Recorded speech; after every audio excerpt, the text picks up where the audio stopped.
Machado. Today's video we're going to be installing downpipe on this 440, but before we do that installation, I want to talk about why you need a downpipe and what changes it does to your engine. This is a B58 motor, very well known, and the reason why you want to do a downpipe obviously is for more horsepower. So this downpipe is hollow inside. It's a pipe, right? That there's no restrictions compared to a catalytic converter. The catalytic converter is a filter to filter out the gases and the fumes that come out of your exhaust, right? So those fumes, that filter is a restriction to the gases that are coming out. And that being said, that restriction, since the downpipe is connected to the turbine housing where the gases exit the turbo, that causes a restriction, and that restriction is slowing down your turbo, meaning the gases are exiting the turbo slowly. So you want those gases to flow faster, and the reason why you want to do that is to spin your turbo faster. The faster you can get those gases out of there, the faster your turbo is going to spin faster. More gases are going to come in to spin it and make more power. That being said, more gases exiting the turbo means more oxygen coming into the engine and faster, and you're creating a faster flow, not only exiting but coming in as well. So it performs a lot better, but one thing you do want to know is the catalytic converter is a filter, and you create a lot of pollution if you don't have one. Now, there's two options out there. There's a catalyst downpipe and there's a catted high flow downpipe, which means you basically replacing your existing catalytic converter to a high flow one, which it's not really a big difference compared to a catalyst downpipe. So a catalyst downpipe will give you the extra horsepower that you need and want to extract from your car. Now, after doing downpipes, one thing that you're going to notice on your car is when you first start, obviously one thing that's going to be different is the noise. It's going to be a lot louder because you no longer have that filter in the exhaust. You no longer have that restriction, so it's going to be louder. That's number one. Number two, you will smell a lot more those raw fumes coming out of the exhaust, and is normal. A lot of people think that their car is broken, something's wrong with the car because it smells so bad, but that's just unfiltered gases flowing out of your exhaust, which is normal when you have a catalyst downpipe. So without further ado, let's get to removing this catalytic converter and installing a downpipe on this thing, and I'll guide you guys through it. Let's go. Alright, so as you guys can see, there's a lot better light here now. I opened the hood all the way. This is a pipe that I made. There's a little hole on the side. I'm going to show you guys so you guys can copy and do the same. You just disconnect the struts. You put the strut inside this pipe and you connect it to where the strut would connect to the hood.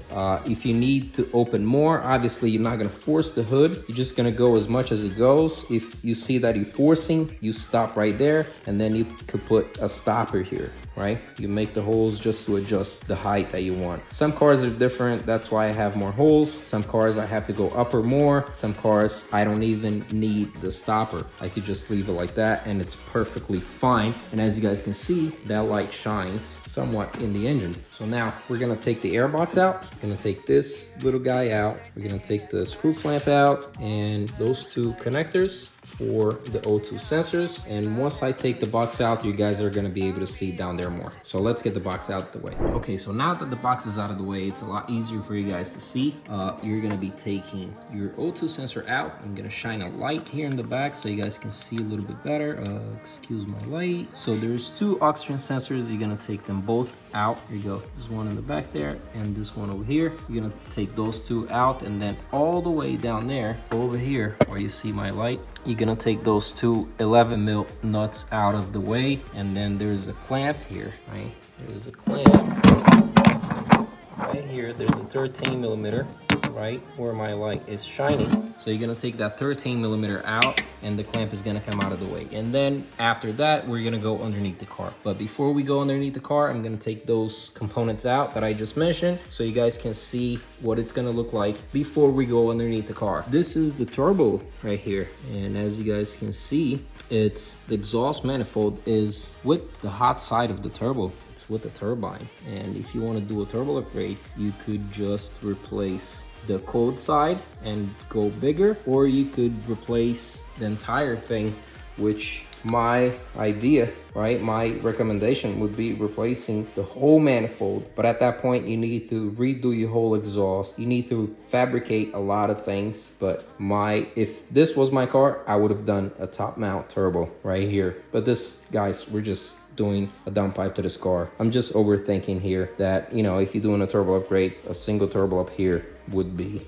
the way to go. But again, this is really a really easy setup to be replaced. If you get to replace, this is really easy. All right, guys, so underneath here, we're just gonna take that clamp out. There's a 13mm over here. We'll take that out as well, along with all the splash panels, obviously, to get it out of the way. And once you get that clamp out and separate the exhaust from the downpipe will just come out. Just gotta rotate, get it out of the bracket. But right now we're going to heat up this nut here, right?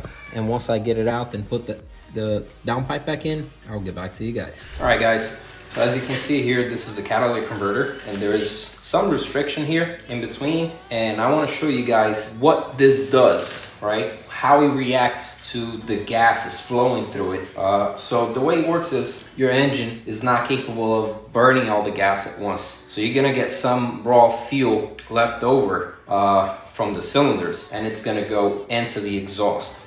Right? So if you don't have a catalytic converter, those gases, those raw fumes and gasoline is just gonna go into the atmosphere and it's gonna pollute everything. So the way your catalytic converter works, there's metals, platinum, rhodium, and some other stuff, right? So once this is heat up, once it's hot, because it gets hot, those gases, you know, exhaust is getting really hot, it's fire coming out. So once this is heat up, once these metals are heat up and they get in contact with any type of gas, any type of combusting gas, what happens is those metals being warm, it's gonna light up those gases, right? So if it's warm enough, it's gonna light up gasoline flowing through. Raw gas, raw fumes.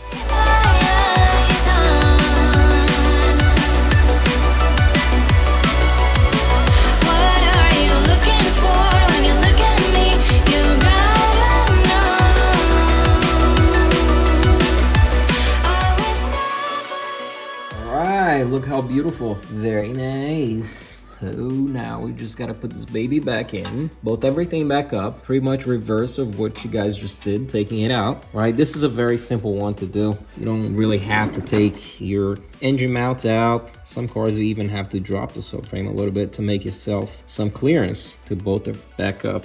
But this one you don't. So it's in. Now I'm just gonna put the exhaust back, put all the splash panels back, and we'll go work up top. Let's bolt it on the bracket down there. Clamp is in place. Now I just gotta put the O2 sensors, connect them back up with the air box, and I'll be able to show you guys how this thing sounds with the downpipes.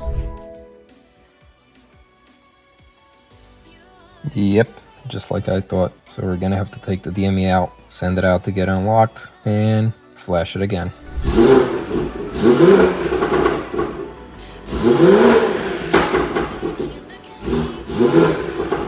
Alright guys, so this is it. Downpipe is installed and this is what it sounds like, the before and after. I hope I was able to explain to you guys the difference between having a downpipe and not having a downpipe and what it does to your car. Again, thanks for watching the video. Stay tuned to the next one. I'll catch you guys. Peace.